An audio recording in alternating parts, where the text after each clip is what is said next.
Welcome to CheloniaCast, episode 11.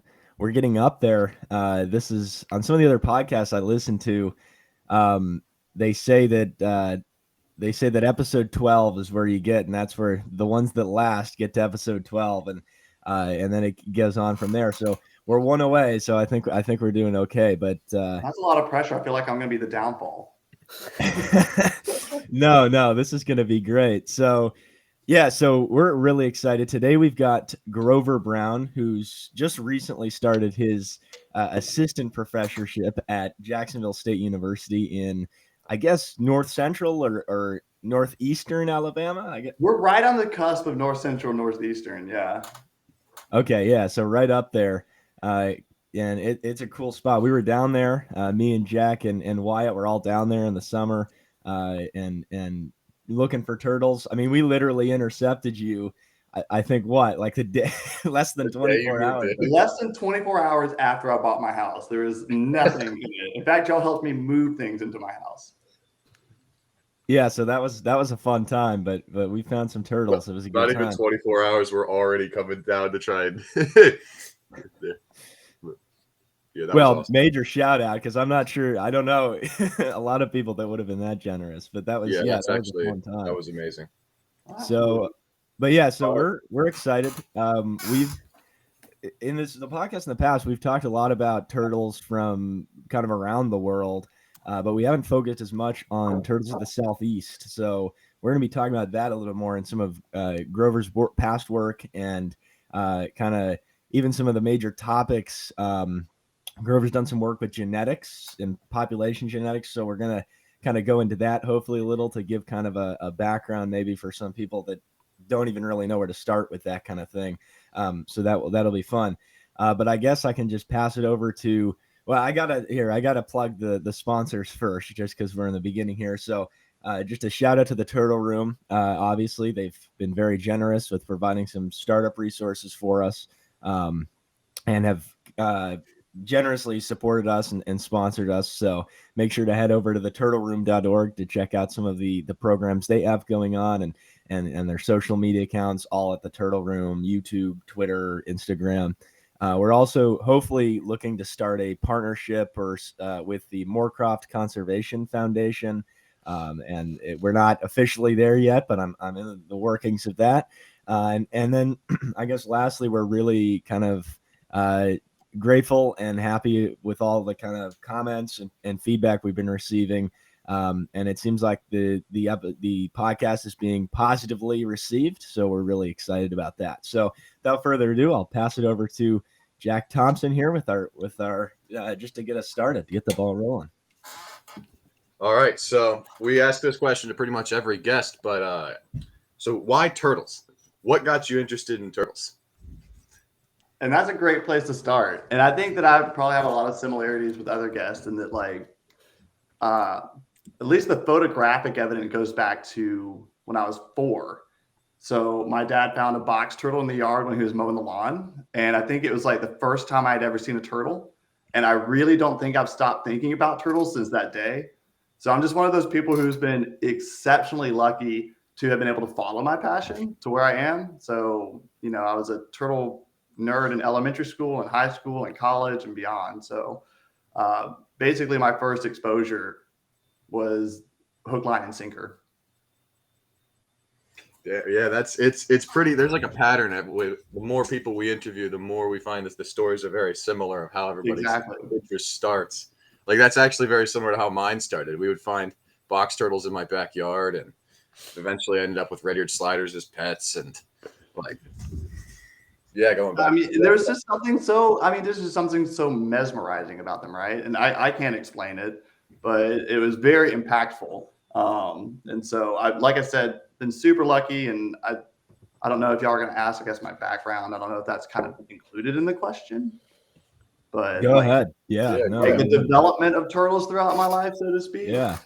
So I, like I said, was super lucky to be able to follow my passion to where I am now. So in high school, life is just a string of happy coincidences, right? I had a zoology professor at my high school who was actually a turtle nerd. So when all my teachers inevitably found out about my passion for turtles, like, well, you need to go talk to this guy. He did his master's on them. And he actually did his master's up in Michigan on the George Reserve with Blanding's turtles with Justin Congdon. So, that very long-term ecological research project that they had from about the 60s to, I guess it would have been 2007 or 2008. And so this professor or this teacher at my high school was like, well, we still, do this project every summer. Do you want to come up for a week or so and just kind of get experience in the field? And I was like, well, heck yeah. So as a high school student, I kind of got to see what it was to have a career in turtle biology. It was a foreign concept to me, right? And so it was my first time on a plane, really first time outside of like neighboring states. And so I got to go up and be a part of this project and learn from Justin himself and go out and look for Blanding's turtles and snapping turtles and painted turtles all day. And I was like, this is the coolest thing. And so I was completely sold. And so it was that was the end of my junior year over the summer. And so senior year, when it came to looking for colleges, I was like, I want to pursue this. And so I started looking for programs that would facilitate that. And so being from Georgia and I applied to the University of Georgia, which has a really strong program. They have an ecology school. There's been a lot of great research done there. Justin Congdon, of course, had been a research biologist within, I think, the ecology school there, as well as with Gibbons and Kurt Buellman. So big turtle names, right, for the Southeast. So it was a really good fit and got great experience in my undergrad. I was mostly working with salamanders because one of my mentors there was Dr. John Mayers. And I did get to play with some turtles along the way. So got some internships with U.S. Fish and Wildlife and got to do some sea turtle stuff on the coast and Georgia Department of Natural Resources doing bog turtle work and hellbender work in Northeast Georgia. And then after I graduated, I actually moved abroad. So I went to Vietnam, lived there for a year and got to work with turtles, and came back and started grad school. And one thing led to another, and here we are. So kind of a long background. Sorry if that's not what y'all are interested in, but yeah, that was my. I think it's like good to hear like where everybody sort of like went in there, how they like got from just being like a kid interested in turtles to whatever they're doing now. Just there's like not a sort of concrete framework for getting into like turtle stuff. So it's good to hear from like everyone's experiences and what they've done. It is. And it's not something you have to be born with either. Some of the best turtle biologists I know were people that I took classes with who were just exposed to herpetology in college. And now they're these really incredible biologists. So don't feel that you're excluded if you hadn't had some lifelong passion. It's something you can develop. And I've seen it many times. And it is something that, I am a first generation college student and I have mentored other students before. Because I had no idea this career existed and I had no idea how to get to this career. So it is one of the things that helped me most in college was hearing from other graduate students. I was in a seminar where they had graduate students talk about the research, but not only the research, but like you said, Jason, getting into or how they got into that research and how they found their graduate program and how they developed their theses or their dissertations. And I found that to be some of the most helpful experiences of my college experience. So if any folks at home, there'll be a plug. If y'all are, high school kids like y'all who have questions about some of that stuff, do let me know. Yeah. So I'm curious. They stopped the long-term research at the ES George. I didn't realize that, but that. So I got to go the last year as they were cleaning everything up. They sold the Bronco that they'd used for the entirety of like the program. They still go back. I think they still go back each year. It's not as intensive as it was. It used to be, like SRAL, where you caught every single turtle entering and leaving that marsh.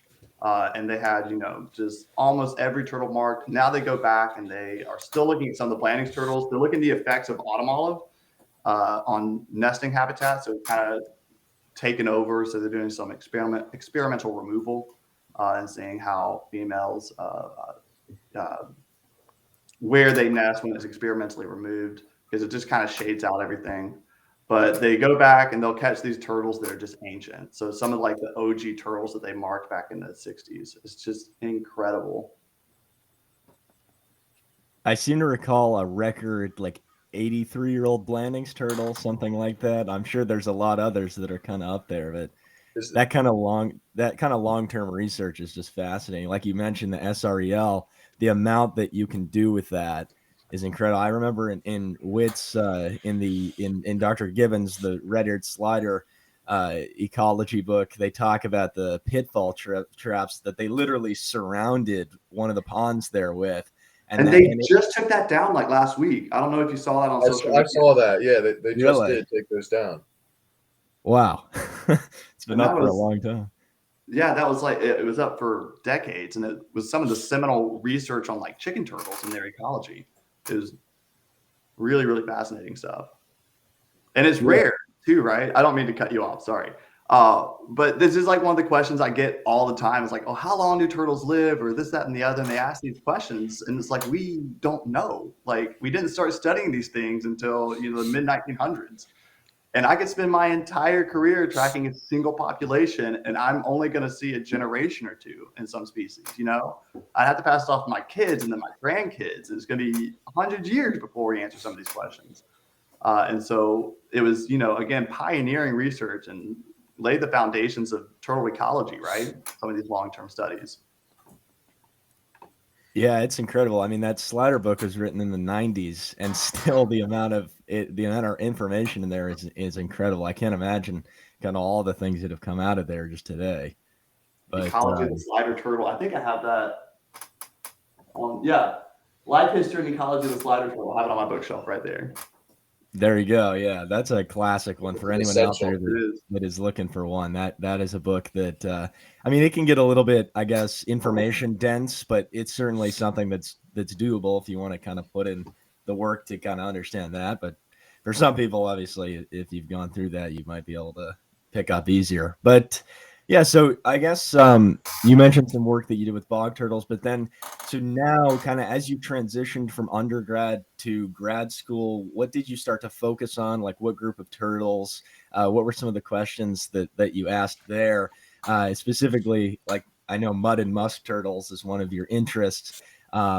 Although you did express that you don't want to be like the guy that does it and more like holistic, right? Just all southeastern turtles, but then also that's one of your focuses, right? It's yeah. I mean, when people ask me my favorite turtle, is probably going to be a mud and musk turtle. I mean, I love all turtles. I should say I love them all equally, and I do, but there's a very special place in my heart for some of the southeastern kind of sternids. After I got back from Vietnam, I applied to grad schools. Applying to grad school comes in a few different flavors, right? You can apply to a program and kind of bring your own idea, which is great because it kind of gives you that academic freedom. However, with that, you have to bring in your own funding, which can be difficult because it kind of forces you to write grants, which is, good experience. And then you can also apply to fully funded positions, which are awesome because then you can hit the ground running and really get a lot out of your graduate degree. But I was looking at schools in the Southeast, and I had at that time a really strong interest in gratomies as well, the map turtles. And so I had what I thought was kind of a cool project that I wanted to do for my master's. And one of the labs doing a lot of gratomies work at that time was at the University of Southern Mississippi, which of course is just a mecca of turtle diversity. And so I applied to the program, got in, brought in my own ideas, and logistically, the project that I wanted to do was going to be difficult and expensive, and we didn't have funds at the time. And so I kind of, was flexible, which is another tidbit of advice I can give for folks who are starting grad schools, to be flexible. And my advisor had a lot of experience in population genetics. And so I kind of shifted my project from this gratomies focus to what I thought was going to be a cool Sternotheris or musk turtle focus, and taking a population genetics approach to looking at population structure across the razorback musk turtle, which, like many of the southeastern map turtles, is pretty much lodic. But the map turtles are very speciose, whereas razorback musk turtle occurs alongside these map turtles in these same drainages, and it's still considered one species. So I was curious to see what level of structure there was there. And I wrote a few grants, and I was successful in getting those. So I was funding my own project, and I was very, very fortunate. I submitted a proposal to the National Science Foundation, the GRFP, the GRFP, Graduate Research Fellowship Program. And it comes with 3 years of funding and a very generous stipend.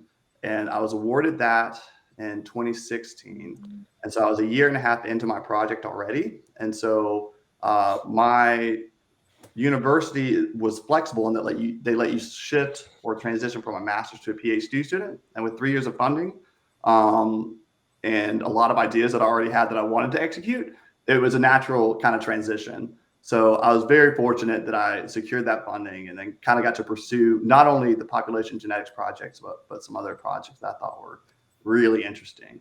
And I had been a kind of stern nerd for years before this. And that's why it was kind of like a natural, not progression, but it was just a natural fit. It's like, why didn't I ever just think about this before? And so I used to catch musk turtles when I was in high school. That was my favorite thing to do. Kind of like you, Jack. I know that you love going and finding those odoratas. I used to go out and I'd take a fishing pole and I catch what we call a brim down here, or sunfish to the academic, Lapomus. And I would use the sunfish as bait, and I'd bring in all these odoratas, and I'd just fill up a bucket with them. It was my favorite thing to do. And then when I discovered the striped neck musk turtles in the streams in North Georgia, I mean, there's just some of the most beautiful habitat. And I was like, this is just a cool group of turtles. And it surprised me. I didn't have an encyclopedic knowledge of turtles, but so it surprised me that striped neck musk turtles were also found in South Mississippi. And I was like, that's kind of weird because like we have the razorbacks here. So like what's going on there? Because the razorbacks are in the rivers. So where are the striped necks going to be? What habitat's left? And it took me a full year to kind of track them down and figure out where they actually were. And it was just a really cool ecology. So they kind of divide their habitat.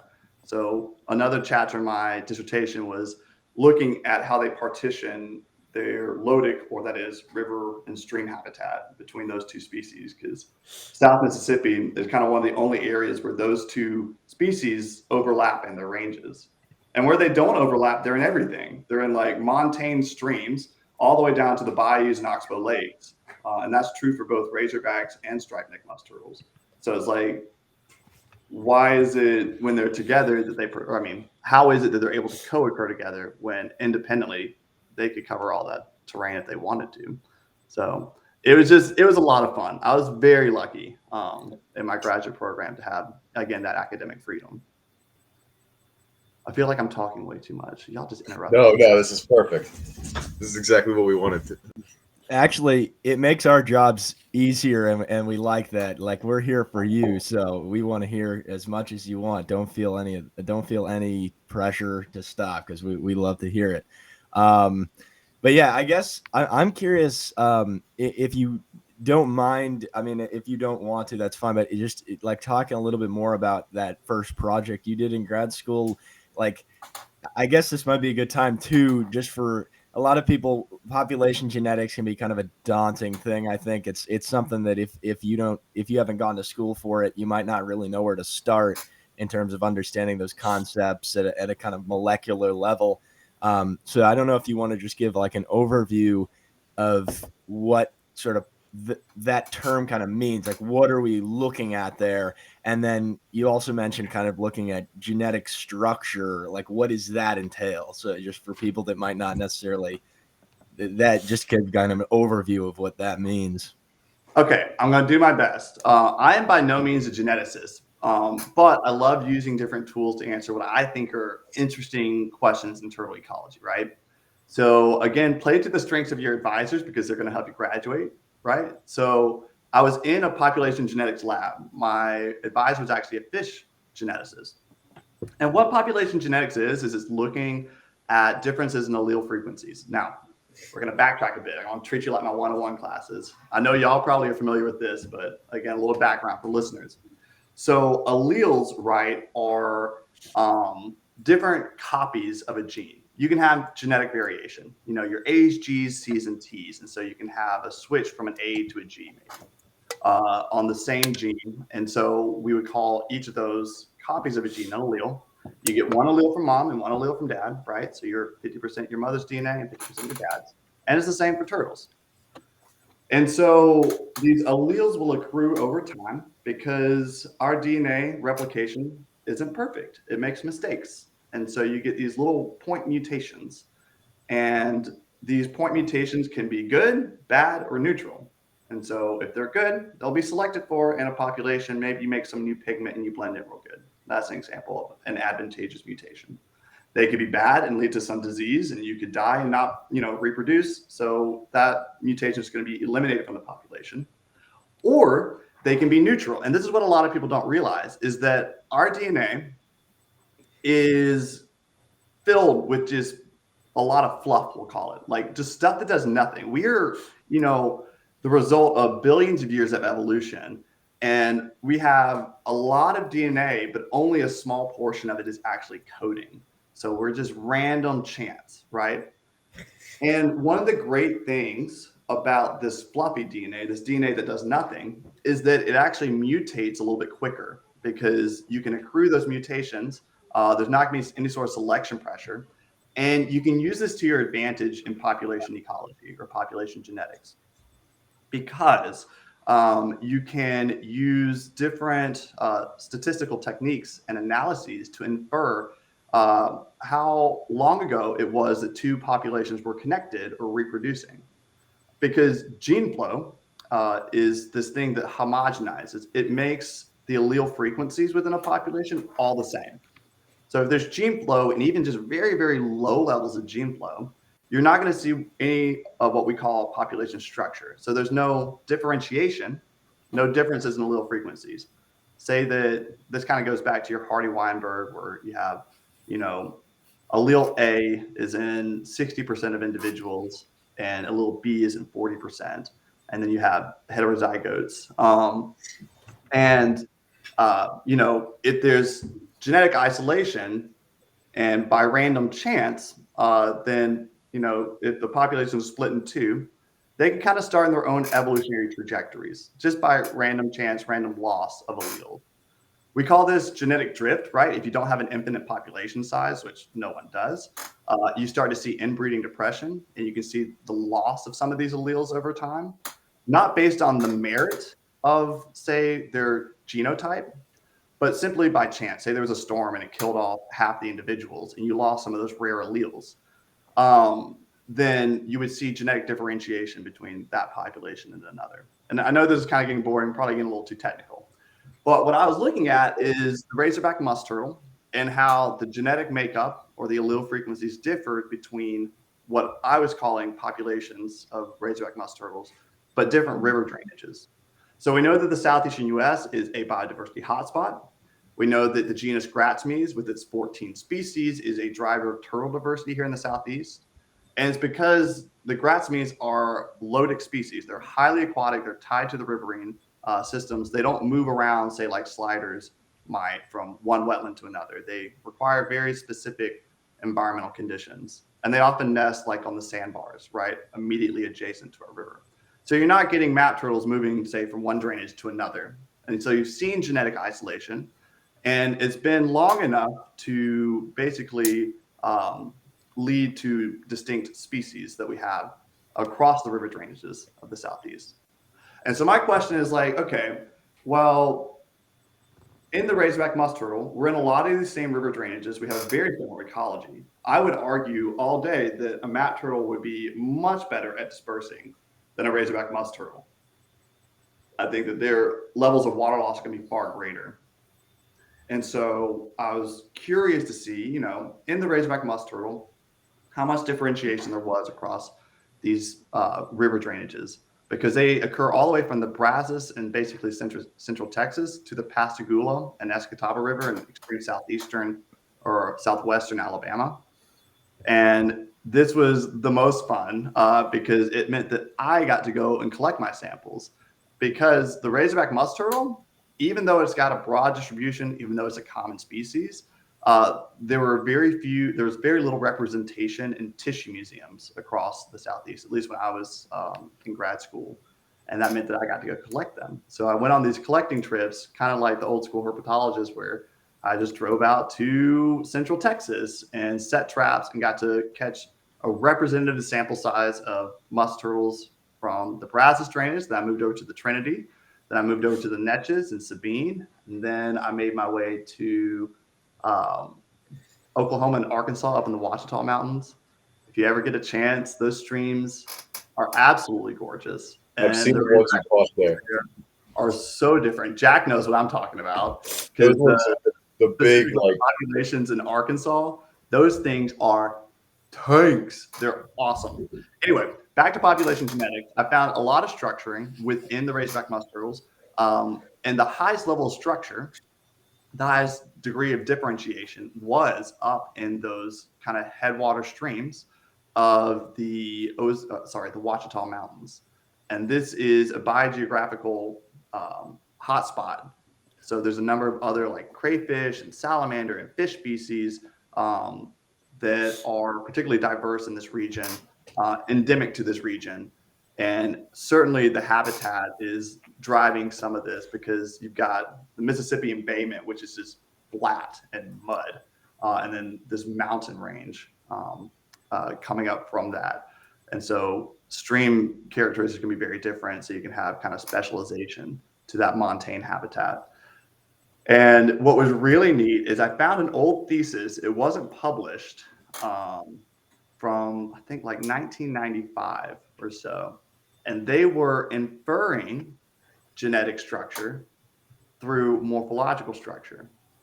And so, like I said, you can take these genetic data and you can visualize them in what we call ordination space. Basically, you create a plot and you look at genetic distance. So the farther away two populations are on this plot, the greater the genetic distance. And so I had, I think 9 different populations I pulled from 9 different river drainages.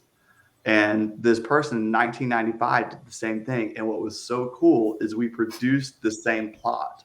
So my genetic data corroborated her morphological data. And what was so neat was that both those Red River and Ouachita River populations of the Ouachita Mountains were not only morphologically distinct, they were genetically distinct. And this is where the field of population genetics the field of population genetics comes together, because when you are managing species, common or endangered, you want to make sure that you are managing each population accordingly. Like you can't just move, say, we'll use the example of, say there's like sliders that are rare somewhere, right?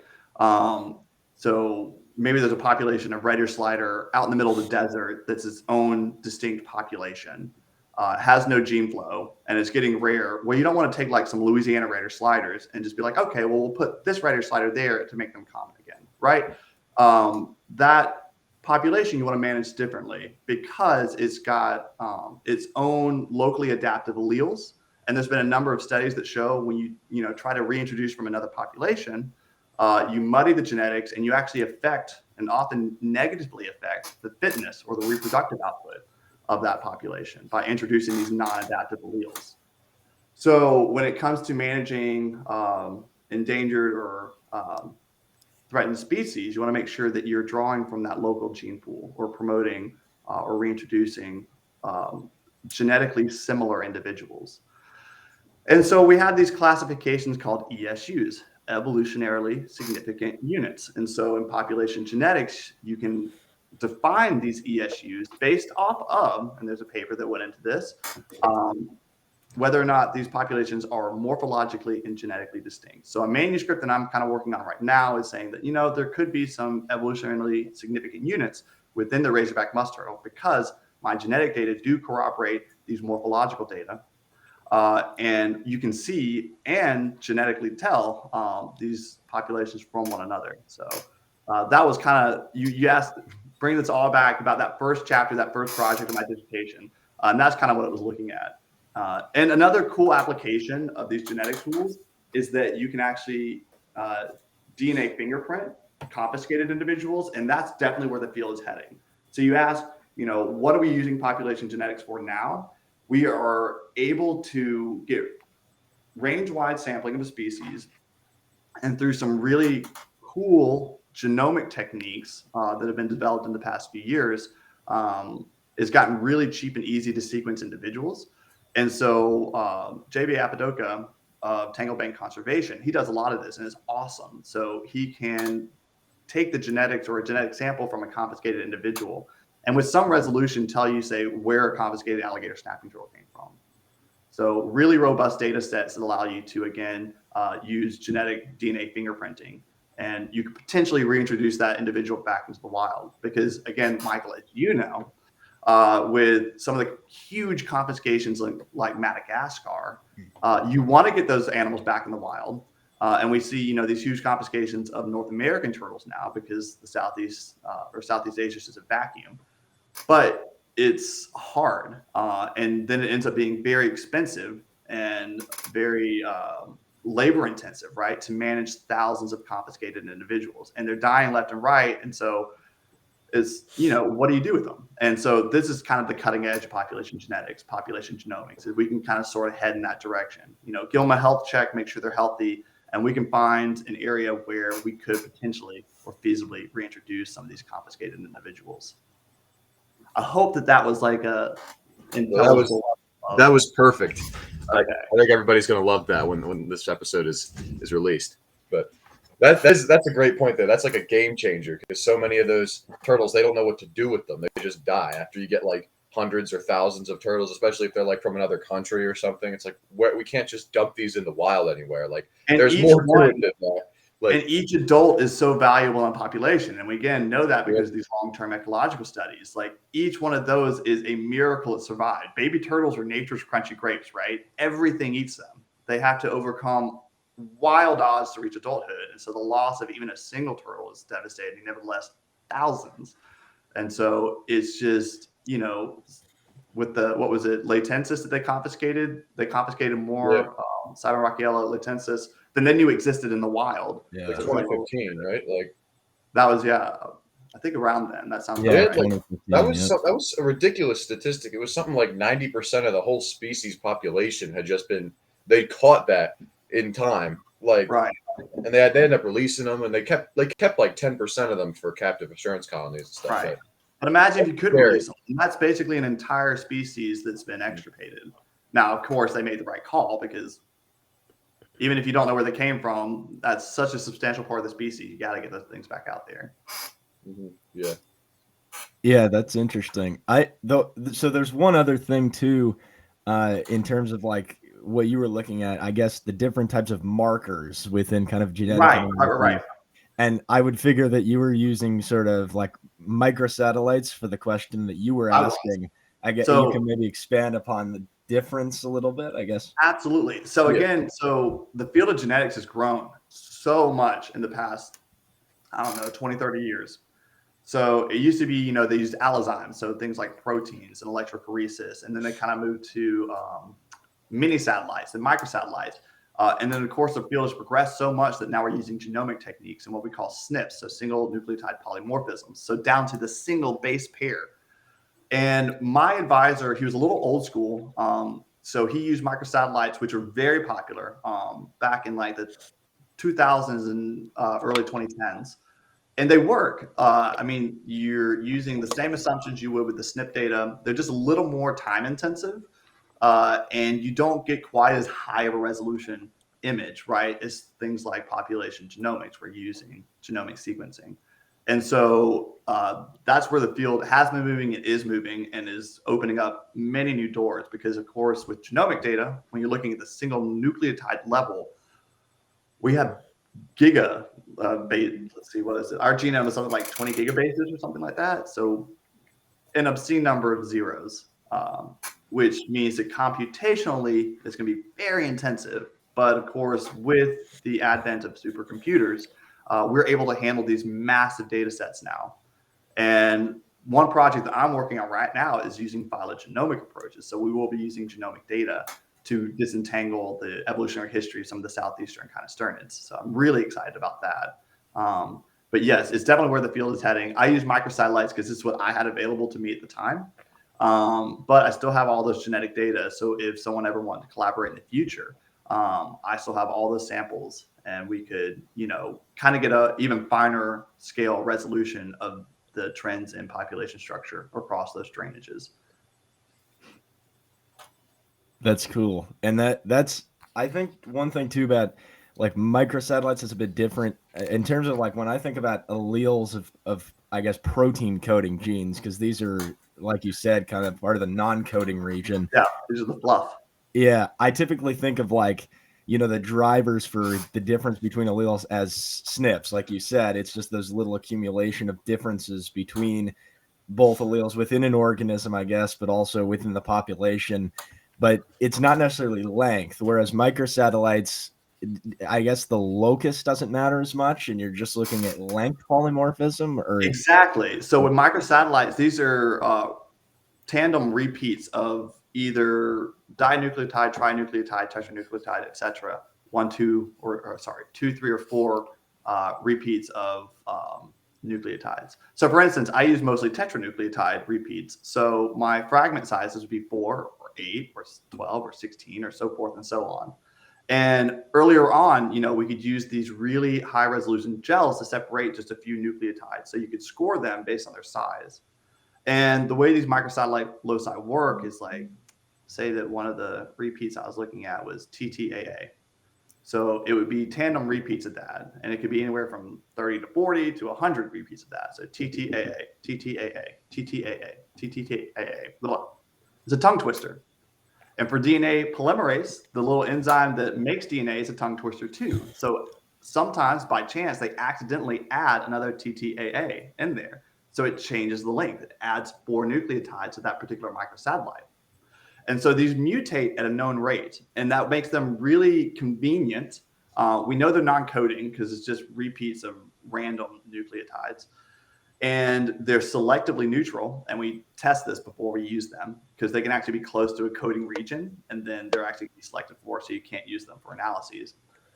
But you can separate them out on what we call an acrylamide gel, and you can visualize the differences in allele lengths and infer, again, these population genetic statistics by scoring those based on their size and seeing their prevalence or the frequency of those in a population. So that was, again, they came right before things like genomic sequencing. So you're looking at, 4 nucleotides, but now we're down to the single nucleotide polymorphisms. But with SNP data, you do the same thing. You run these analyses to make sure that they're selectively neutral, so that they're not coming from an actual gene that's coding for something that's going to have natural selection acting on it, because that's going to create less diversity, right? If there is something that's actually coding for some protein that you need to survive, then everything's going to be the same. It's going to be an A across the board, because otherwise it's going to change the amino acid for that codon. It's going to change the shape of that protein, and that can have catastrophic consequences on the fitness of an individual. For instance, if you can't make ATP synthase, you're not going to live, right? So you want to make sure that you're picking SNPs from selectively neutral portions of kind of, again, the fluffy bits of DNA that we have, those non-coding portions. Again, I'm not a geneticist, so I had to come up with really stupid or really dumbed down ways for me to understand it. So this is my understanding of it. Y'all might have a more sophisticated, but this is where I am. It's perfect. I mean, you explain it in a way that's comprehensive, but still simple enough for our listeners to understand. I think you did a really good job. Yeah. That's why they pay me the big bucks. Oh, man. I've listened to podcasts and lectures before where there'll be someone, and within the first 5 minutes, they're just essentially defining allele frequency as the equation that's used, and then start going into drift and using the equation. It's extremely hard to follow if you don't have a pen and paper. Yeah, so it's hard to follow, but if you don't know what an allele is, if you don't define an allele, as a genetic variant, then you're SOL. It's you start off not understanding. So I mean, some of those all the way back questions. to that freshman biology class and learning what a gene is and what an allele is and all that fun stuff. Yeah. I mean, I think it's interesting too how you explain how alleles can change at this sort of, I guess, SNP level and at the nucleotide level, right? That's what the driver is for the change. I don't know if there's really a metric for how many nucleotide sort of changes, mutations need to occur for an allele to a new allele to enter the population or a new gene to evolve, I guess, if there's a metric for that. But that's kind of the driver overall. It is. I mean, that's the driver. That's how we got from, protozoan slime to where we are now, right? It's just absolute random changes, random mutations in our genetics is really fascinating. And that's something that you learn in your genetics course, that these mutations do occur kind of at a set rate, something like 1 in a billion nucleotides.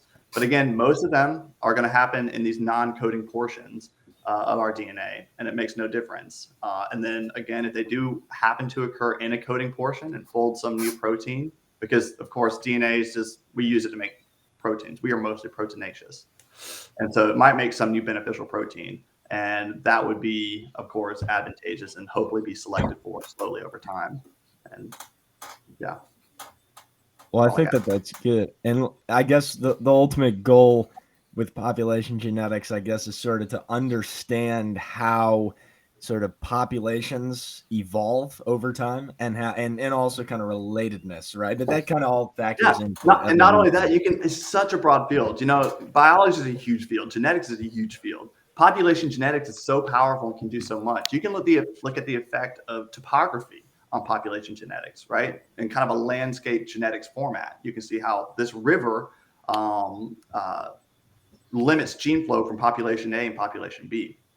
You can also get an estimate of population size. So say that historically, this is a robust population, but a hurricane came through and killed 90% of the individuals.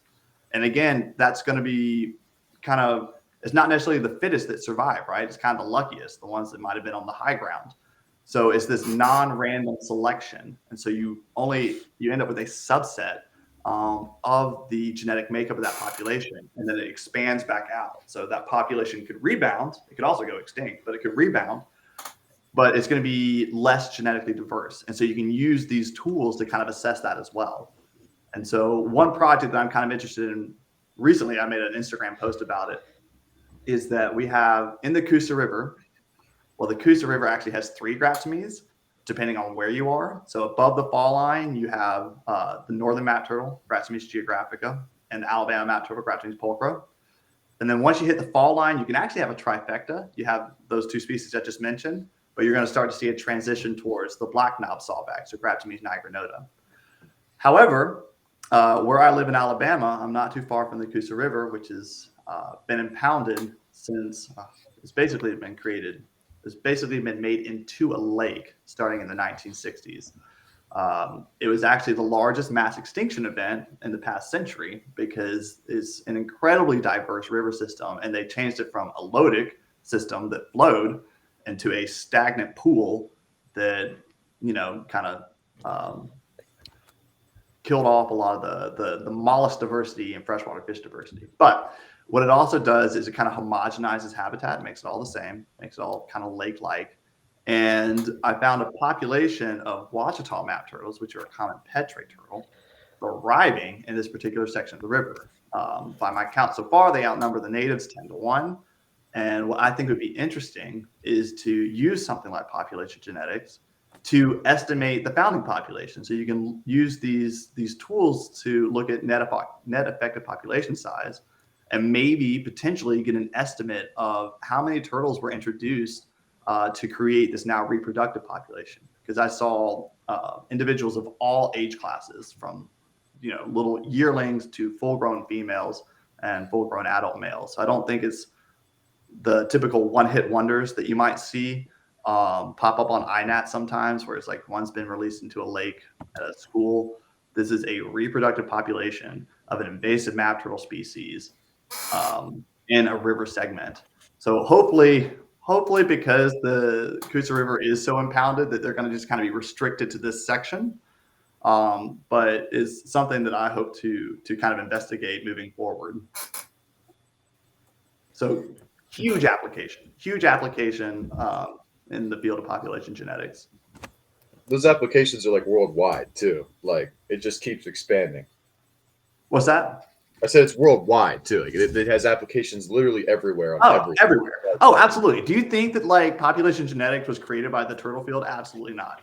All this is kind of trickled down from medicine, right? So sequencing, the reason it's so incredible is because the NIH, the National Institute of Health, has invested so heavily into it for things like cancer research, right?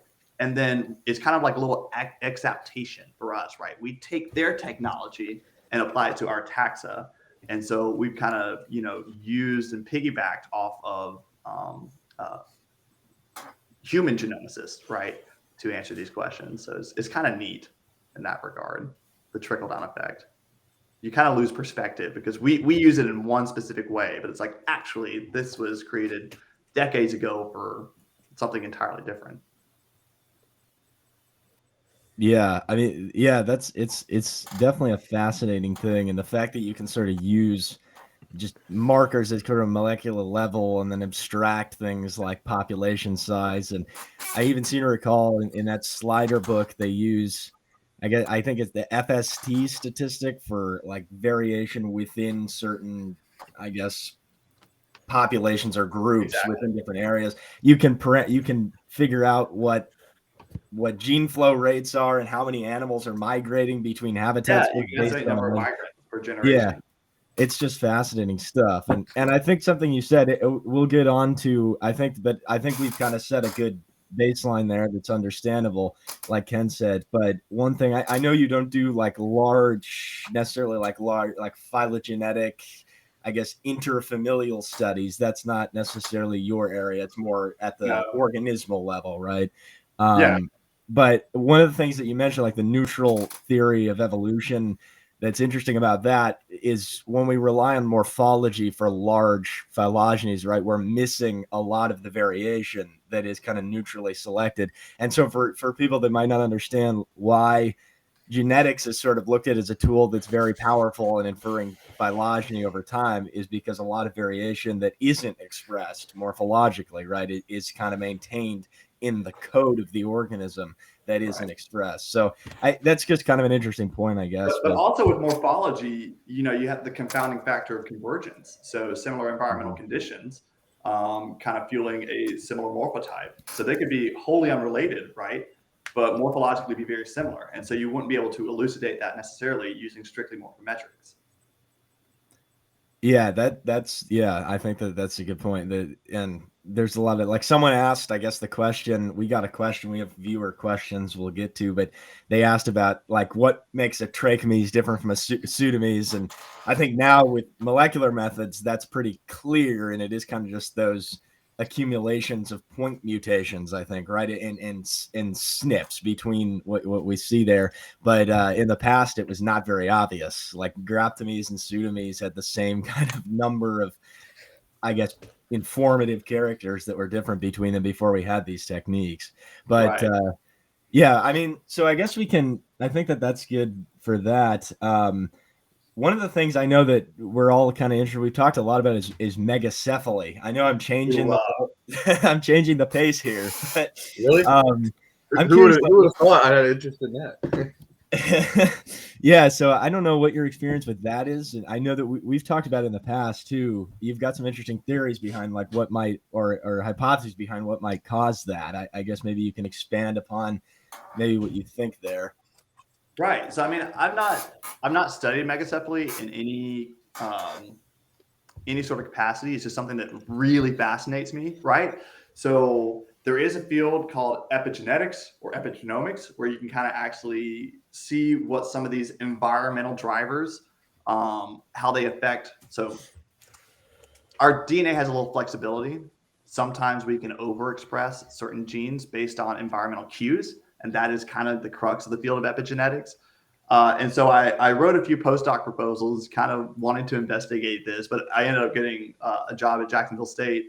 And that was always the end goal. So moving to an area that's not only close to home, but has incredible turtle diversity. Story for another day. Back to megacephaly. Working with Sternothris and working with Kinosternids, you cannot ignore Megacephaly. And surprisingly, I mean, it's present in the literature, but it's not something that's really been focused on a lot. And it's just so much fun, especially for me, as I got to travel around and sample Sternothris from across the range, to look at these changes in morphology. And for instance, within razorback musk turtles, the populations, some of the montane populations, I won't say from where, because again, I don't want them to be post or anything. Not that I think anyone here watching this podcast would do such a thing. And some of the populations had these just truly massive heads. And then, of course, the loggerheads and the striped neck musk turtles, just, it's comical, right? Like how big some of these heads can get on these turtles. And it was interesting to me to study striped neck musk turtles in South Mississippi, having grown up in Northeast or Northwest Georgia, because they were so fundamentally different. So in Northwest Georgia, we do have karst topography. So it's limestone, it's calcium. You know, if there's a lot of calcium in the water, you can support a really robust mollusk population, right? Because they need to make their shells. And you know, these turtles with these large heads they go hand in hand. You know, they have these large heads, can crush these snails and, you know, exploit them within their habitat. But in South Mississippi, we don't have that. We have these little sandy creeks, and mollusk population is virtually non-existent. And it was so funny to me to catch my first peltifer, my first striped neck musk turtles in Mississippi, because they had these teeny tiny heads. And so that's kind of what kind of sparked this interest, is that we actually knew so little about the populations of peltifer, striped neck musk turtles from Mississippi and Louisiana, because one, they're not where most turtle biologists were trapping. And they weren't well represented in museums. And so I had never seen them before. And so to see these little pea-headed varieties, like, this is not peltifer, what the hell is this? But, you know, it's really diet that's driving a lot of that morphology. And so that kind of started to get the ball rolling on some of my ideas on, you know, megacephaly and some of the drivers of it. And like I said, I don't know if I mentioned it before, but before I started my research in South Mississippi on striped neck musk turtles, I think from the Pascagoula drainage, one, they weren't known to occur in the Pascagoula drainage till like 1980. They were just thought to be to have basically taken an overland route to the Pearl from the Tombigbee. But there were 4 or 5 peltifer in the Mississippi Museum of Natural Science from Pascagoula tributaries. By the end of my dissertation, I caught over 200 from the Pascagoula. And so I got to get, you know, a much better idea of what the species looks like within the drainage. And it's because, of course, they're in these small tributaries. And I've, you know, got these morphological data sets that I'm still building now, comparing or trying to compare some of the morphologies between these drainages. But basically, those peltifer from the Pascagoula had these really tiny heads. I did a diet study. They're eating mostly things like aquatic insects, a few seeds, but nothing that's really, you know, that crunchy. Versus those here in North Alabama and North Georgia are consuming primarily snails, almost exclusively snails by some of the projects that have started up here. And they're getting these truly massive noggins. Now, I guess, underlying mechanism for this, that's kind of something I'd love to investigate. But I'll let Jack, I know Jack probably wants to jump in this conversation, talk about megacephaly. But it's just so fun. There's just something so endearing about a little tiny turtle with a big old head. He's getting antsy down here. It's like it's moving me up. If there's anything that I want to anything that piques my interest a lot, megacephaly is just amazing. Like I started learning that it was even a thing like 5 or 6 years ago, something. I started seeing these pictures online and of like the odoratus from Comal and things like that, and I'm like, what in the hell am I looking at? And I'm like, how are people so nonchalant about this? I'm like, that's ridiculous. Like, what if, like, you don't see this in humans? Like, that would be really, I don't know. It's just, I would think of comparisons like that. And so I started looking for it around here. I'm like, all right, so if they're feeding, like, if it can happen, if it's correlated to the diet, then technically I should be able to, if I find areas with high densities of clams or snails anywhere, I might be able to find something like that. So I'm used to finding just odoratus in ponds and lakes and just habitats that don't support high like densities of mollusks in any sense of the term. And I started investigating a couple streams around here, and I found one that is just like the river bed is just Asiatic clams, like the corbicula just cover it. Right. And even then, that there's only been like a couple individuals I've caught there, and they have like, I caught one like 3 or 4 years ago that had a huge, like for an odoratus, it was massive. And I was absolutely losing my mind. My dad's like, "What is going on with you? Why are you?" It's like, it's just a little musk turtle. I'm like, "You understand?" Like, and it just fueled, the obsession just grows over time. Like, and I don't know if it's the same for you, but it's always like you're chasing that next high. Like, I want to get a turtle with an even bigger head. I'm always looking for an even bigger head. So it always makes looking for them so much fun. Because occasionally, you can know a population really well, but then all of a sudden you find this male that just appears older than time, or female even, and they just have these stupid huge heads with these massive alveolar plates that just you're more familiar with the terminology, Jack. So what is it when it almost like, I don't know, I wish I could pull up a photo that I took. You mean like today, but it warps, right? Some of their alveolar plates just like warp. Like it's like on like the maxilla and like the dentary bone, like the bone itself, like the keratin just covers the bone. It's not the keratin overgrowing really. It's the bone itself is expanding and warping to form it forms essentially a crushing surface. And you actually see it. I mean, it's present. It's like a phenomenon worldwide. Like there's turtles around the world that like even you got Malayamies. Malayamies do the same thing. They look like a cross between a Gratomys and a freaking Sternothris. And then you've got the Reevesii complex. You've got Moramys, Reevesii, as well as Megacephalum. And so they get ridiculously big heads over there. And the different, like, it's almost like people, I know captive keepers, they see that and they think it's something that's exclusive. They think it's like a genetic trait that they don't think it has anything to do with the environment. They're like, oh, I need to get offspring of one of those turtles so they'll grow big heads. And then they'll get them and they're just going to feed them like fish scraps and they don't get big heads. And they're like, what the hell? I was ripped off. And that's not at all. Like you could take any Reevesii and if you feed it the right thing, it's going to grow a head like that. And I've talked to, so y'all had Greg on not long ago. One of the things I said that we should market is like, we need to create some sort of turtle food with like a calcium carbonate, like a hard candy cover almost, that really makes these musk turtles crunch. Cause that way we get and could grow our own megacephalic. And that's another fascinating aspect to it because you find the juveniles in the wild and they look perfectly normal. But then there's some ontogenetic shift, which has to be, I don't know.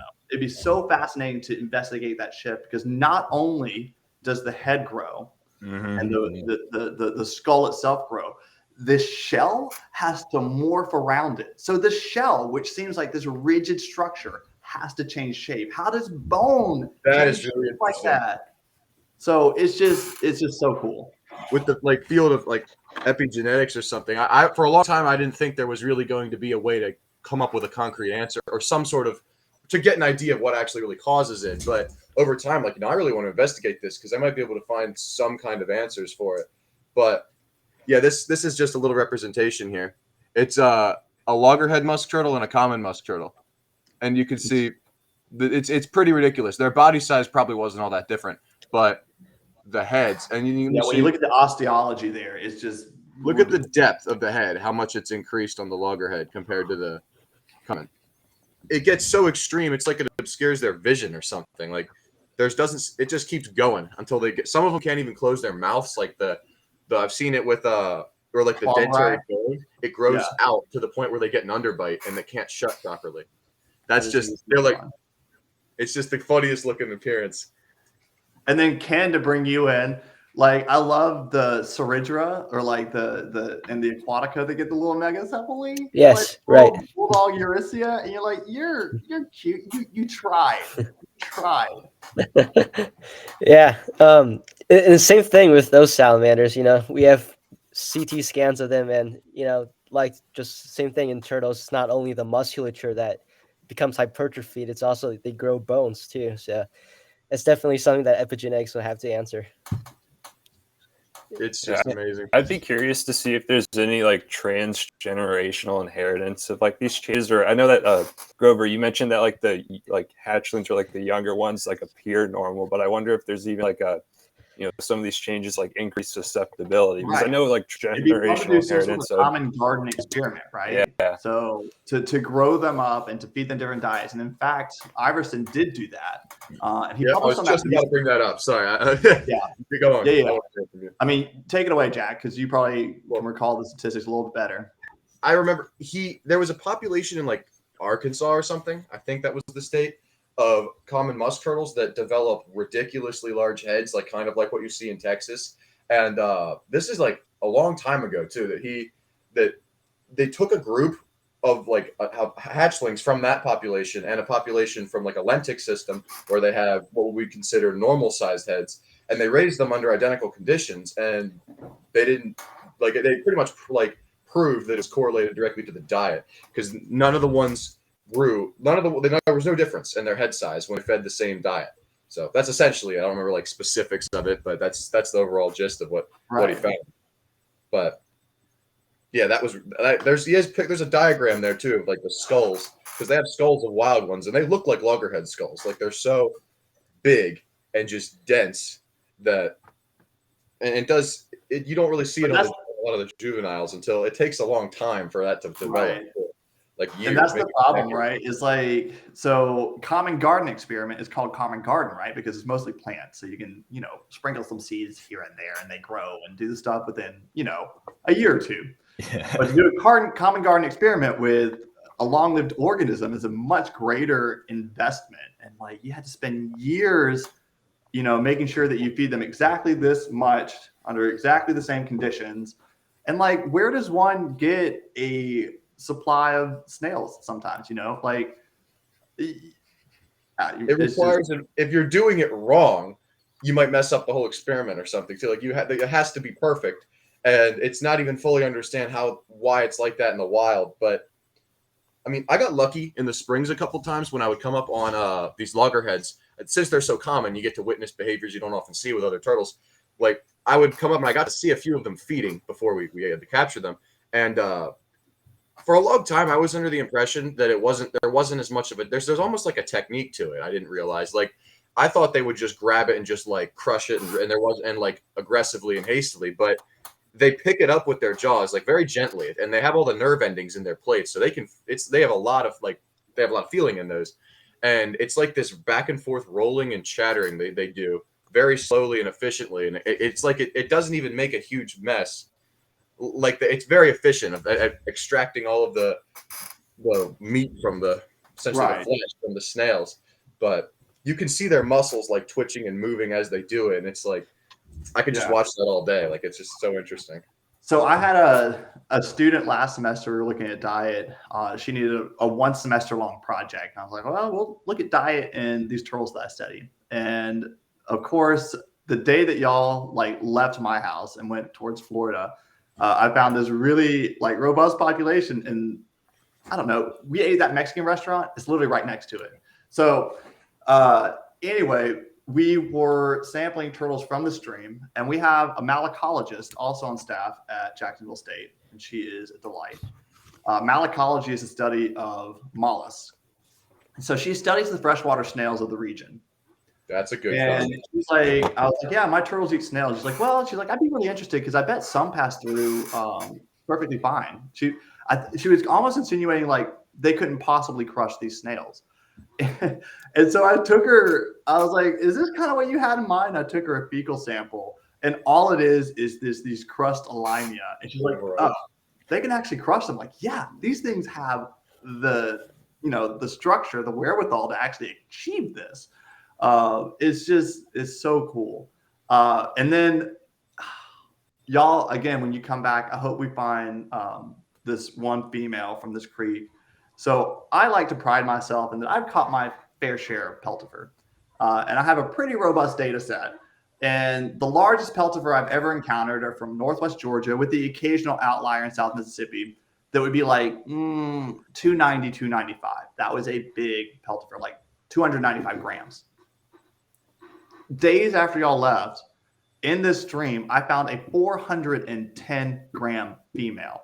This is, I don't have a single turtle in my data set of almost 300 or 400 peltifer that's in the 300s. Okay, it was 295 and below, and then she just skips the entirety of the 300s, and she's like this freaking box turtle sized peltifer from this nasty ass stream that runs through the middle of Jacksonville.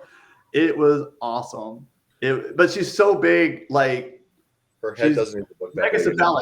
Her head looks normal because she's already an enormous turtle. But she has the musculature to absolutely pulverize the snails. Her fecal samples were really fun. That's a weird statement. Awesome. You showed us pictures of that, right? Like, yeah. I remember, like, we were leaving, and you're like, "Oh, check this out!" I'm like, holy crap!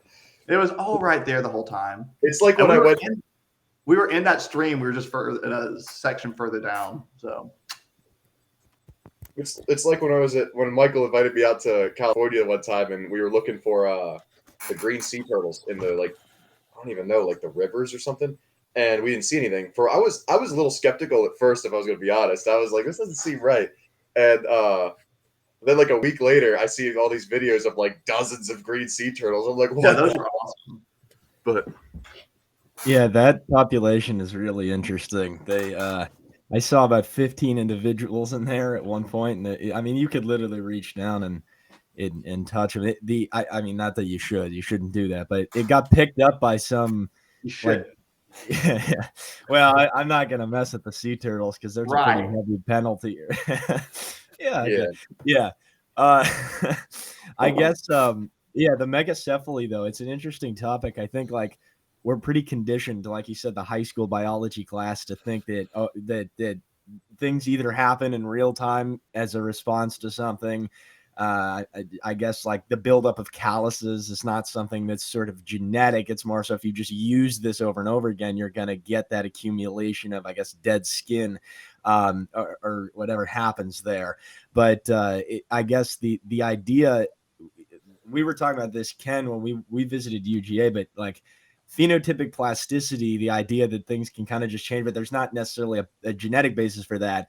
Maybe isn't always the case. I think that the logic here, you can, I guess, step in if I'm missing something, is that, you know, that eating more mollusks, there's something there that kind of institutes a production of some sort of molecule, I guess, that would bind to a cell membrane to institute kind of this transduction pathway that regulates the genetic expression. I mean, maybe that's kind of the epigenetic basis, right? For what, but it's this exposure to something in real time that actually modulates how genes are expressed, which is, I mean, it's just fascinating. But it's not, yeah, like you said, in our genetics class in high school, we thought everything was premeditated. You have this gene is going to produce this phenotype, but you know, that's not, nature's not that simple, right? So it's really fascinating. Recently in my senior AP bio class that I'm in, the teacher was bringing up, like we would get, normally I would just like go through it, but then she got to the point where we somehow got to like phenotypic plasticity and stuff, and she's like, why would you not stop talking about this? I'm like, well, I don't know, it just relates a lot to exactly what I'm interested in. So that was really, I don't know, but well, it's interesting. We're coming up on time here. We try to keep it to an hour and a half because I think, you know, it's hard. But I would say there's one more topic that, like, if you could just touch on, because I think it's pretty interesting. And then we didn't even hit half the questions, so we'll have to. I mean,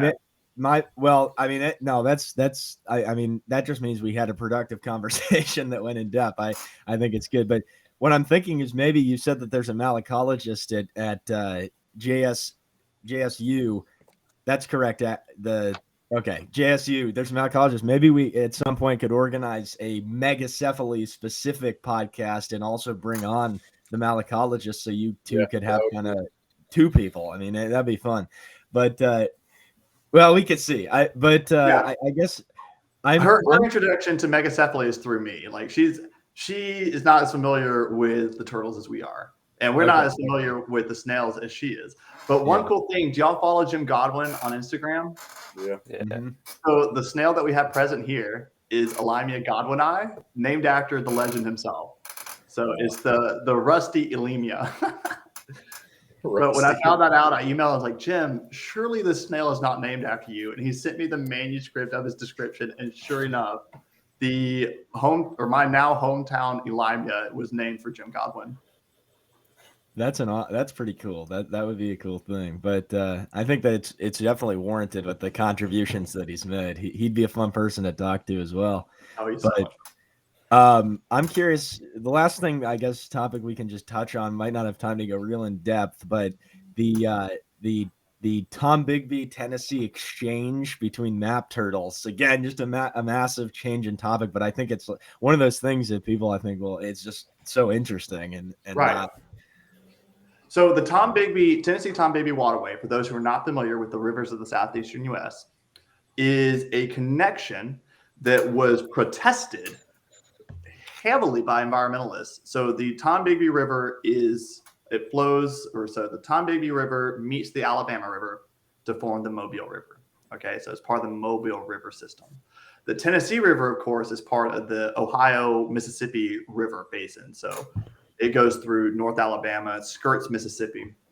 And these people had this ingenious idea that by connecting those two systems, you could increase ship traffic up the Tombigbee to the Midwest, to the Great Lakes. So you could go from the Tombigbee to the Tennessee to the Mississippi to the Great Lakes. And it was going to bring all this economic prosperity to the region that was otherwise pretty rural. So they moved more earth to make this connection between these two very distinct, very diverse river systems. In fact, the Tombigbee was the most diverse warm water river in the world. But they excavated it, deepened it, channelized it, forged it with the Tennessee to create this new trade route. Didn't bring that much prosperity. It was fought every step of the way. They were like, you're going to ruin, you're going to wreak ecological havoc. And they're like, no, money and jobs, as folks are wont to do. And it came so very nearly to being stopped. So the reason I preface this is not only did we destroy the fish communities and provide this interchange for fish and other aquatic fauna from two very distinct, again, very diverse river systems, we've actually documented the movement of gratomies, which are, again, typically exemplified by being drainage specific. We've seen them start to move through the Tombigbee waterway into these quote unquote alien drainages. So we were looking at the distribution and abundance of the northern map turtle Mississippi. Mississippi has, at the time, there were 8 documented species within Mississippi. Great diversity. We have a lot of river systems. And we were following some anecdotal reports of northern map turtles, Gratomies geographica, in Mississippi along the northeastern border. So Geographica is tied to like the Tennessee River system, and we only got a teeny tiny portion of that in Mississippi. We did find a population, but literally it's in one stream that pipes in for about 5 kilometers into the state, and they're abundant in there. There's another stream that has kind of cuts through the state that's a little bit longer, but we only got 1 or 2 individuals of the species in that. But the biggest finding from that study is that when we were doing these bridge surveys and spotting scope surveys along the Tombigbee looking for these northern map turtles, we actually found an Alabama map turtle in Lake Pickwick, which is a reservoir of the Tennessee River. So this adult female had, was probably born there, but at some point in time, Pulchra has moved up through the Tombigbee waterway into the Tennessee. And likewise, Wachatensis, which is restricted, at least in Mississippi, to the Tennessee River drainage, had moved down into the upper Tombigbee. And whether or not, say, Watchatensis could hybridize with the other microcephalic, which is the state-protected black-knobbed Agranota, we don't know. We did find what we believe are intermediate forms. So you have this faunal exchange between, again, these two distinct river drainages. And it's, just another testament to shouldn't have been done. And Luke Pearson, who y'all should have on at some point to talk alligator snapping turtles, with all the modifications of the Tombigbee, the channelization and the large reservoirs they put on it to facilitate boat traffic, he worked his ass off and got I think it might have been 20 something alligator snapping turtles from the Tombigbee in Mississippi. So they just decimated populations of other riverine turtles. I think that's we could talk about that kind of the effect of supposedly economically beneficial things on different river systems, and how people have fallen into that trap. The general population doesn't see that as an issue. They're like, oh no, we're building a dam, we're going to create a reservoir, or we're going to do hydroelectric power, and that's so eco-friendly. I'm like, it's kind of the exact opposite of that. It could have been better. You could have hydroelectricity and not ruin riverine fauna, right? It's just that there was no Environmental Protection Act at the time. They didn't care. Who cares about snails? Who cares about biodiversity? Biodiversity is a very young field. This passion, for species diversity dates back maybe 40 or 50 years. The term was actually coined, I think, in the 1970s or 1980s. And so it's just not a priority on many people's lists, much less politicians, right? They're all about, getting the money. And unfortunately, Alabama, we love its diversity, but we are a very conservative state, and we won't get on any political tangents here. But it's kind of unfortunate that one of the most biodiverse states in the country is so conservative, and that they really don't have any sort of appreciation for the diversity that we do have here. And they would much rather ditch and drain and make something like the Tombigbee Waterway than have the most biodiverse temperate river in the world. And the reason that this is bad too kind of goes back to what you were saying about kind of, I guess, maladaptive alleles, right? If you've got hybrids, it could mess up the native black knob sawbacks, right? Or I guess, can you comment on why is this something we should be concerned about? Sure, some of it can be maladaptive, but also, these are two distinct species and you're muddying their genetics. And so one of them, especially, the black knob is state listed in Mississippi. So it's a rare species. Rare, it's probably actually more abundant than they think. But you now have these genetically impure individuals. Kind of a more extreme example of it would be depressus. And so Peter Scott's done some great work he did some great work for his dissertation studying this contact zone between peltifer and depressus being the flattened musk turtle. Critically endangered, has, again, suffered immensely from pollution, runoff, sedimentation, and also the construction of reservoirs. This is a loaded, again, musk turtle. But the striped neck musk turtle has been able to invade portions of the flattened musk turtle's range because they're a little more lenient in their habitat preferences, so they can kind of move up these reservoirs. So historically, the fall line was kind of the demarcation between striped neck musk turtles and flattened musk turtles, but now we've kind of allowed striped necks to move up. And what they've done is there's actually one river in Alabama where there's been hybridization between the flattened musk turtle, which is critically endangered, federally protected, with the genetics of striped neck musk turtles. And so we've essentially lost this entire population as a hybrid swarm. And we can actually, Peter was able to kind of backdate it using molecular clocks to say, okay, this coincides pretty much to when this reservoir was built, because it's a relatively recent hybridization event. So it's just one of those things where you can lose the genetic integrity of an endemic species, right? Yeah. Sorry to bring everything back to Mothras. Well, the geographic fall line is an interesting thing to bring up, because there's a lot of for a while it felt like the general consensus that people just assumed it was some magical barrier, where some species, they're like, oh, they just don't cross it because they just don't. Like, there wasn't really reasoning for that. Like with alligator snapping turtles, like, oh, they don't cross the fall line, or they don't go up into these high elevation creeks. And thank God the trappers assumed that, and they didn't trap a lot of these areas that we recently discovered have perfectly abundant populations, because it makes perfect sense. The habitat's the same. If you have an understanding of the turtle, it doesn't really matter. It matters more about stuff for their life history. Like, just because the elevation is slightly different is not going to completely prevent them from invading or spreading up into those tributaries. But so, I mean, that's a whole other discussion. There's a lot of cool stuff online. But Michael had mentioned we're getting kind of close on time, so I'm going to pass the ball back to him. Let him know what we need to tie up.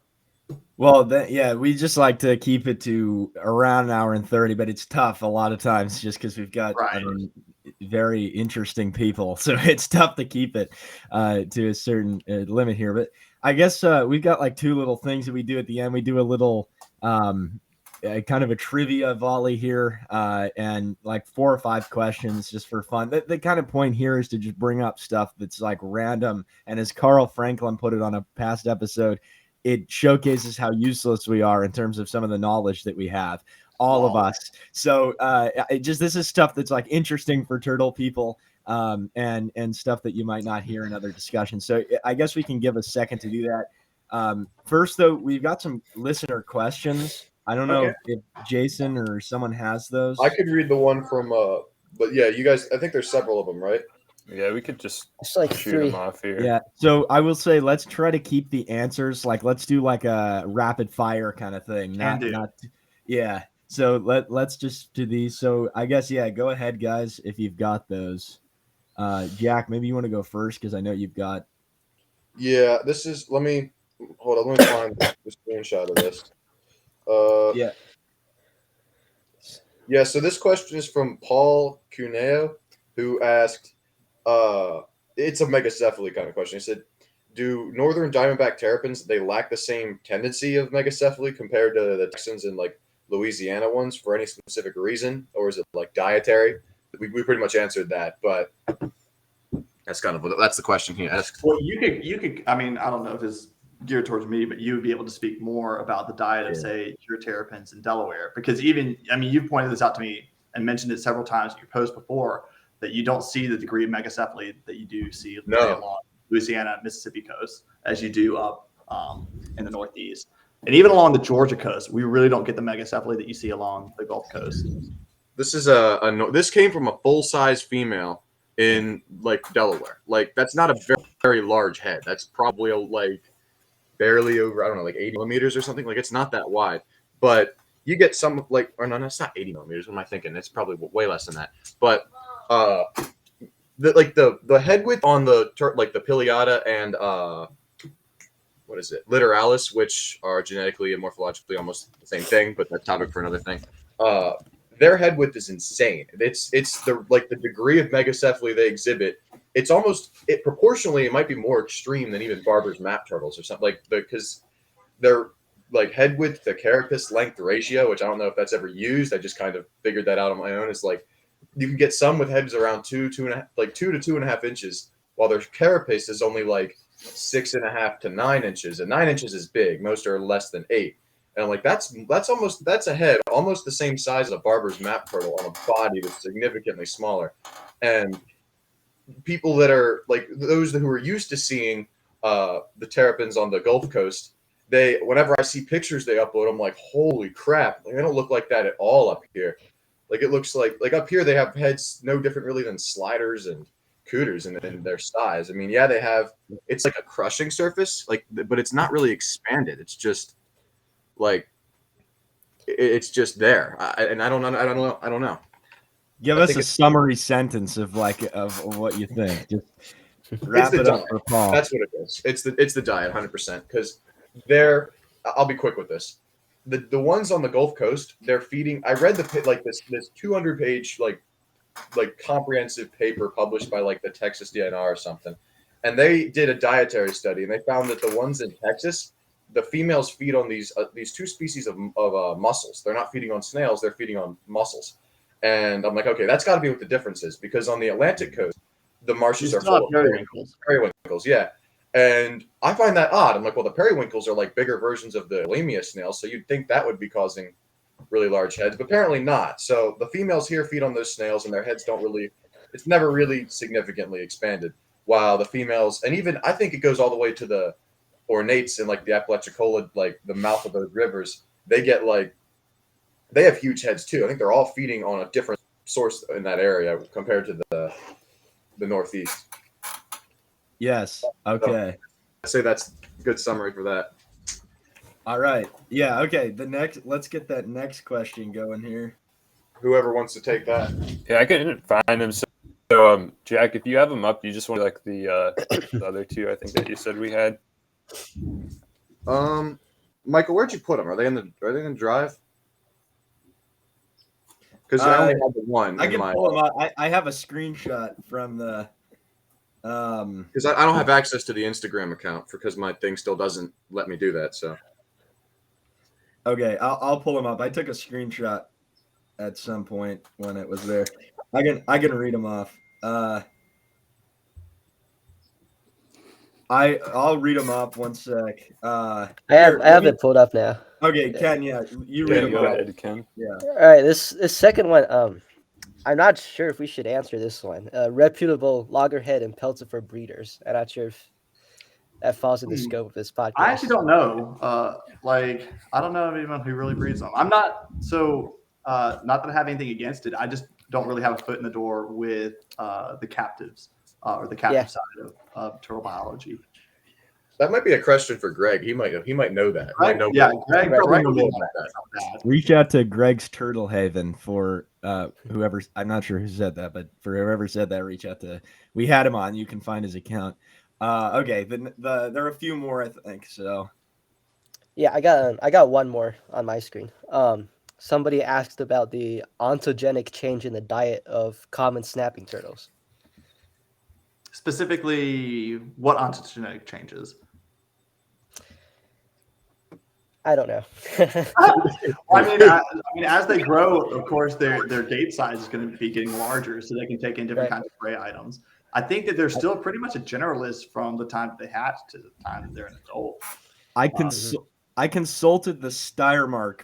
I think it was the first other Steiermark, the book that they wrote for that question specifically, like the diet section.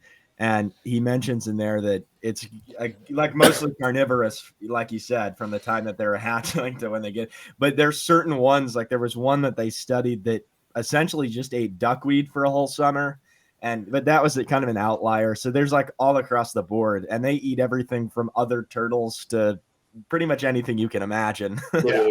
So they have a very varied diet. Yeah, Ecology are like the ultimate monster. They don't care. They'll eat anything. They're like the ultimate definition of a turtle generalist, or I think Greg he says they're like the turtle version of a monitor. Like they're just predatory, and there's really not anything they won't eat unless they can't. I do recall something special about them though.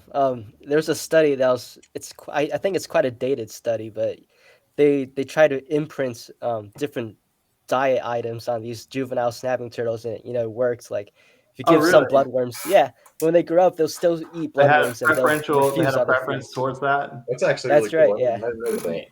It's really I'll be right back, guys. Sorry to interrupt y'all's podcast. No problem. That's fine. We'll just cut it out if we need to. Well, we can just get to the next question, the last one, and we'll do that quick because that's fine. And then for the trivia, do we want to maybe try and keep it to like 3 questions on each side? Because sure, we're approaching an hour 30. Let's do it. Okay, the last question. Ken, do you have that one up? No, that's the last question that I see. Oh, okay. I don't know if maybe I was dealing with it. Well, there was one I got that was maybe they texted it, but it was taxonomically what makes a turtle a Trachomys or a Pseudomys. Oh, okay. Well, I mean, we kind of talked about. Yeah, that, didn't we kind of touch on that a bit? Yeah, I would say that there's a good deal of different. A lot of it's in the jaw, the structure of the cusps. I think that sliders typically have more of a flat. They lack the cusps on the maxilla, the anterior cusp, I guess. The alveolar plates on I sliders. know from experience. I know from experience and from a scar on my finger that they have really, really pronounced cut exterior cusps. Yeah. But they're more flat though. Like cooters have the denticles in the jaws. There's a lot more going on there. And I guess sliders too have kind of more of a rounded lower jaw versus like cooters. It's more flat. I guess that's kind of a minute detail. But then, yeah, kind of genetically is kind of where a lot of that work goes now. And just using, I think that there was work that looked at trying to figure out what characters are, I guess, homologous or synapomorphies, where it's something that's derived character from a common ancestor versus convergence, like we were talking about. That was tough to do with just morphology because you're kind of just speculating essentially based on what an outgroup has. So those early studies, it's kind of just toss up, but it's there's some morphological differences, but the genetics kind of is the thing that makes that the most reliable from what the data we have now, because we have and more morphological characters. So there's a good deal of difference. Okay, let's get to that trivia. So, all right. I don't know if you have like, we're gonna do 3 questions. Okay. And I guess you can pick for this. I don't know if you want us to ask you questions or you can just ask us 3. It works either way. How about y'all start with asking me a question, and we'll see where we go from there. Just kind of go back and forth. Previously, what this trivia question or trivia round looks like. Okay, in a few steps, prove the neutral theory of evolution. No, I'm just kidding. Oh God, I was like, Jesus. No, we're not having some technical difficulties. Yeah, no. That you get blocked on all social media. No. I that's going to be Grover's question now. That's right. Yeah. No. So it's just turtle related questions too. So we'll do. Do we want? So we'll each ask. Us 4 will ask him 3, and he'll ask us 3. I guess that works. So we can start this off. Let's just text me. I've got one. So if you guys, I can just go now, and then you guys can text. Yeah, you go. A lot of these aren't premeditated. I can't guarantee you I can come up with 3 turtle questions. It's kind of like never have you ever. You're like, never have I ever, and you can't think of something you hadn't done. Maybe you're too young in that game, but it is a game some people play. Well, I was like involved in a church group back in the day, and like for whatever reason, like they'd always play that at any sort of gathering. It's like, and it's hard to come up with something. It's like, what's something I've not done that other people would have done? Yeah. So, but let me hear your question, Michael. Okay, so it's again the goal is to be a little obscure. Like we're not taking points here. So my question was. This is inspired by something I was going back through for the Georgia interviews, actually. Of course, this is somewhat, there's a lot of but how many roughly protein coding genes do we think there are in the painted turtle genome? What the hell, Michael? I probably couldn't even get you within an order of magnitude, Michael. Okay. That might have been. Okay, hold on. I'm going to use like my psychic powers. It's similar to humans. I believe it's similar to humans. The most recent. Michael, I know nothing about people. Don't give me that. If I had to give you a ballpark, I'm going to say 9,432. So the where I'm getting this was from the Schaefer Dr. Brad Schaefer UCLA. They did that paper. They estimate it was about 22,000. I think it was like 21,700. So okay. It's a good deal. But yeah, no, that's again super obscure. But just that's a touch obscure, Michael. Yeah. A little bit, but that's okay. That's fine though. You can hit us with one. Yeah. I guess your go. My go? I mean, we can my God, I don't want to give you anything like that. Let's see what I can do. I don't have any that I don't have any like off the top of my head. Give me another one, and I'll keep thinking. Have y'all come up with one, Jack? Jason? Yeah, I got one for you. What bomb all of these? Hold up. How about we do 4? I want to get one in too. Yeah. We could probably go here. Ken, you came up with your question first. Do you want to do yours? Sure. And then, all right. Go from there. The Cumberland and Western red-eared sliders differ from the other slider subspecies based on which genetic marker? Jesus. So what genetic marker did they use to like look at the differences between those? I know there's a paper that used microsatellites to differentiate them. But there was another study that came out recently. I can't remember if they used genomic techniques though. Did the more recent one I won't comment on their paper. I will say that their sampling was a little skewed towards where the TSA conferences had been held. So they had like some South Carolina samples, some Fort Worth samples, and then forget where. Oh, and some New Orleans samples with little representation from other places. But have I at all touched on anything from the paper to which you reference? Yes. Okay. So which genetic marker would you say? Oh, I'm going to go microsatellite. I remember there was one. Microsatellites. Mm-hmm. Okay. Yeah. So the 2020 paper by Van Berger. Right. I can't say I'm aware of any other new papers that came out using nuclear DNA or, mitochondrial DNA, but it's what we expect based on microsatellites being the fastest evolving. Was that the one that had the shady distribution or the shady sampling? I think so. Michael. I think Michael brought that up. So. Okay, let's go to the next one. That was a good one. That's all right. Jason, you can go. Unless you got one, Grover. I've got one from the recent literature, so y'all will probably come up with this one. It's true false, so you'll probably get it right. But turtles are strictly oviparous.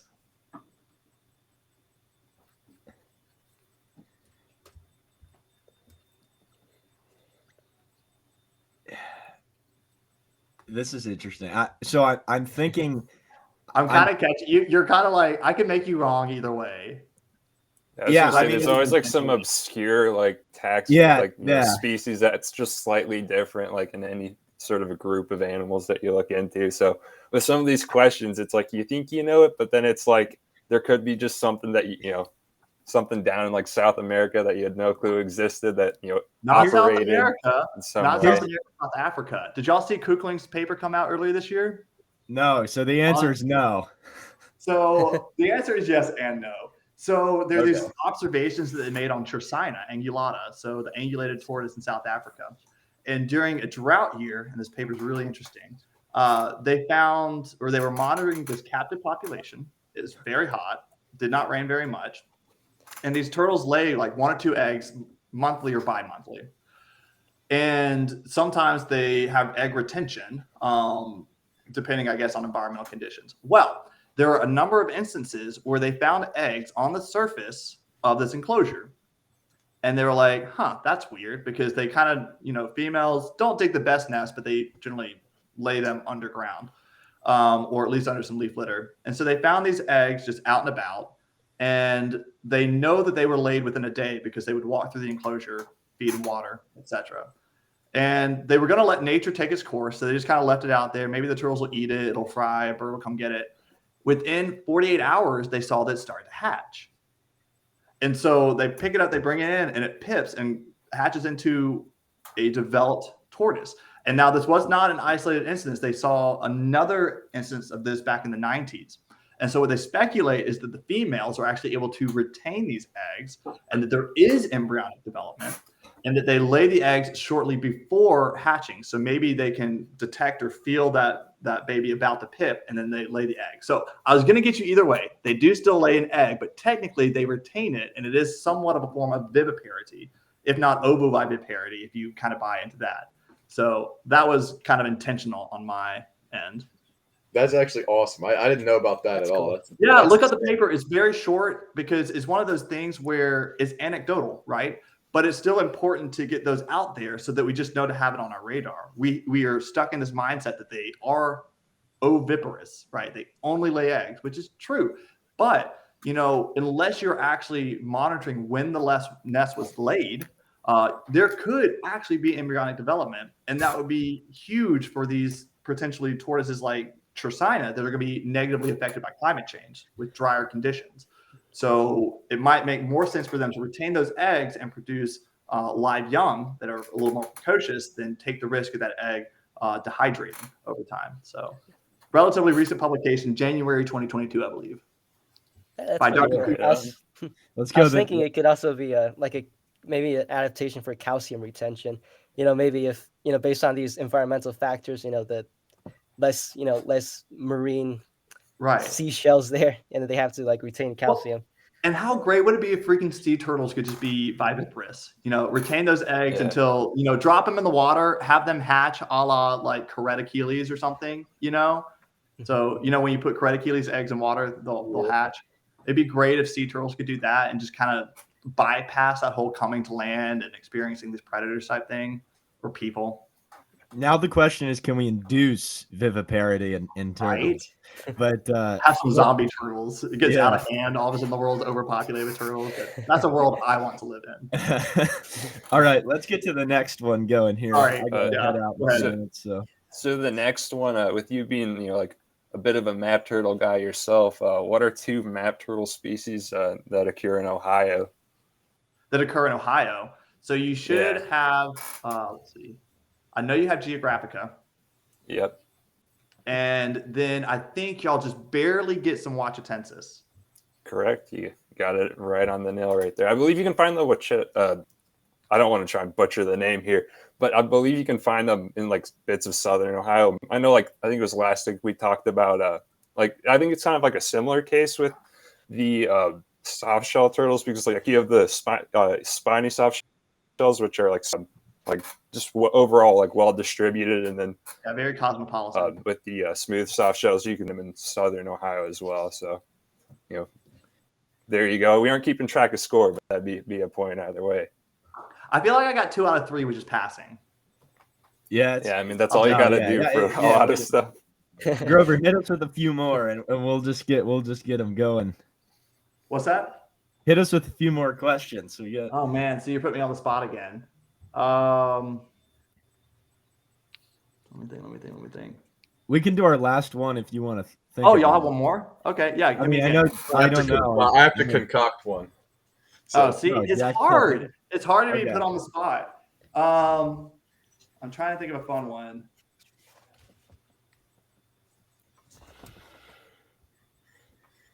Give me a species that has parental care. There's multiple. I guess Minoria would be one. Minoria, you say? It's like somewhat, I guess. Like they build a nest and protect it, so that kind of counts. Okay, so Michael has Minoria. Someone give me another one. So it's been so this was speculative, but Rhinoclemes, there's one documentation of potential a female protecting an egg. I don't know if that really counts. Okay. Also, so Gopherus. Here in the Southeast, there's been documented cases of female aggression towards potential nest predators. But also, I was kind of going for Podonimus in South America, right? Where the females communicate with the offspring. Oh, okay. Try to lead them to these productive foraging grounds. It's one of my fun facts I like to give people. Yeah, that's a good one. That's a good one. Okay. Jack, I don't know if you got one. Let's think. Okay, Grover, if you got one more, we can balance it out here. You could get 3. Jack's got on the spot because we gotta wrap this thing up. Jack gotta come up with something off. All right. Have to give me a sec. I'm trying to think.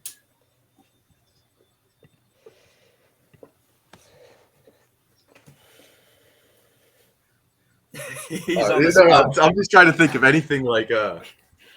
All right, we got to wrap it up. Some simple tests. I'll just say something. Give me an intrageneric hybrid. Oh, you can. You've actually found something now. That's the thing. So, like, intra or inter? Intergeneric hybrid. There's several. I'm just trying to come up with stuff off the top of my head. I just think they're cool. There's Trachemes and Pseudomes and captives. Okay. Macrochilies and Calidra. We talked about. Oh, that's right. Y'all talked about that one.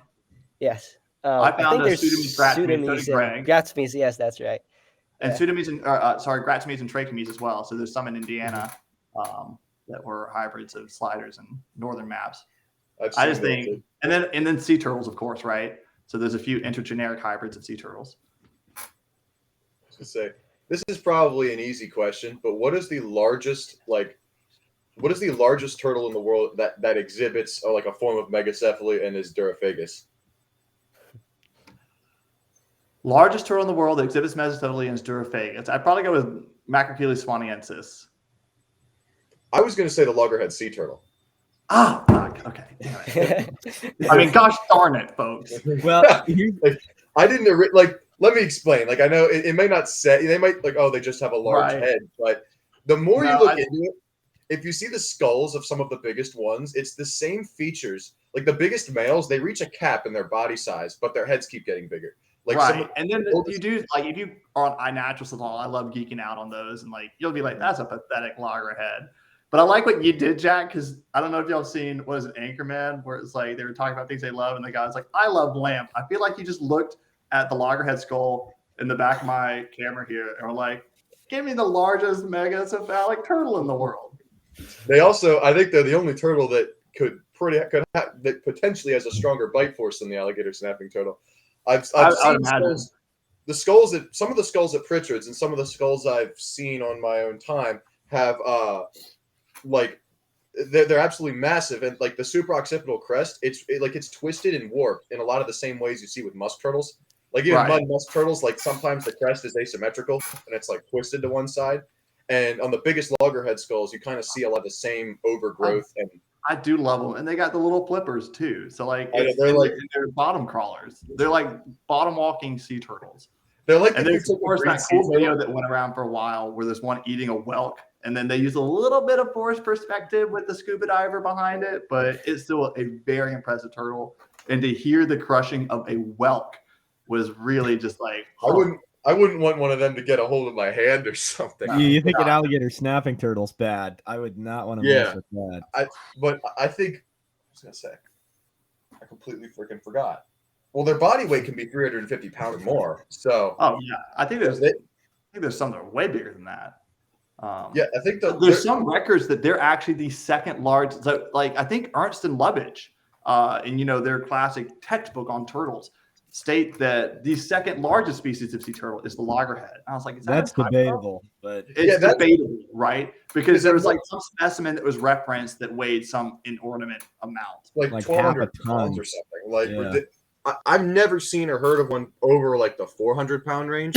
You never know. Like there really could have been a 1,200-pound loggerhead would have like an 18-inch wide skull or something. Like, could you imagine? If that was proven, that would be like. That bite force is on par with crocodilians. Like, that's just ridiculous. I'd love to see it. All right, Grover, if you got one more, we can balance it out, or we can. Well, let's just round it out. I think I gave y'all 3. I think y'all asked me for 3.